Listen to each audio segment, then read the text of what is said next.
ಕಾರ್ಯಕರ್ತರ ಇವತ್ತು ಏನು ಈ ಜಿಲ್ಲೆ ಒಳಗೆ ನಡೀತಾ ಇದೆ, ದೌರ್ಜನ್ಯ ನಡೀತಾ ಇದೆ ಕಳೆದ 2 ವರ್ಷದಿಂದ. ಆ ದೌರ್ಜನ್ಯಕ್ಕೆ ಮತ್ತು ಪಕ್ಷ ಜನ ಆ ದೌರ್ಜನ್ಯ ತಡೆಯೋಕ್ಕೆ ಪಕ್ಷ ಏನು ತೀರ್ಮಾನ ಮಾಡಿದ್ರು, ನಮ್ಮ ರಾಷ್ಟ್ರೀಯ ನಾಯಕರು ರಾಜ್ಯದ ಕ್ರಮವನ್ನು ಏನು ಹೇಳ್ತಾರೆ ಅದಕ್ಕೆ ನಾನು ಭಾಗಿಯಾಗಿರ್ತೀನಿ ಹೊರತು ನಮ್ಮ ಕಾರ್ಯಕರ್ತರಿಗೆ ಪಕ್ಷಕ್ಕೆ ನಾನು ವಿಶ್ವಾಸ. ಪಕ್ಷ ಏನಿರುತ್ತೆ ಅದಕ್ಕೆ ಇವತ್ತು ನಮ್ಮ ಕಾರ್ಯಕರ್ತರನ್ನ ಸದೃಢವಾಗಿ ದೇವೇಗೌಡರು ಇವತ್ತು ಕಾಪಾಡಿದರು.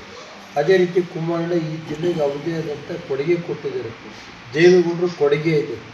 ದೇವೇಗೌಡರು ಈ ಜಿಲ್ಲೆಯ ಕಾರ್ಯಕರ್ತರು ಏನು ಹೇಳ್ತಾರೆ ಅದಕ್ಕೆ ನಾನು ಬದ್ಧ.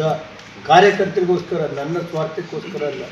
ನನಗೇನು ಉದ್ದೇಶ, ಮುಂದೆ ಈ ಜಿಲ್ಲೆ ರಾಜ್ಯದಲ್ಲಿ ದೇವೇಗೌಡರು ಬದುಕಿದ್ದಂಗೆ ಈ ಜಿಲ್ಲೆನ ಒಂದು ಉನ್ನತ ಸ್ಥಾನಕ್ಕೆ ತಗೊಂಡೋಗ್ಬೇಕು ಅನ್ನೋ ಒಂದೇ ಉದ್ದೇಶ, ನನಗೇನು ಬೇರೆ ಇಲ್ಲ.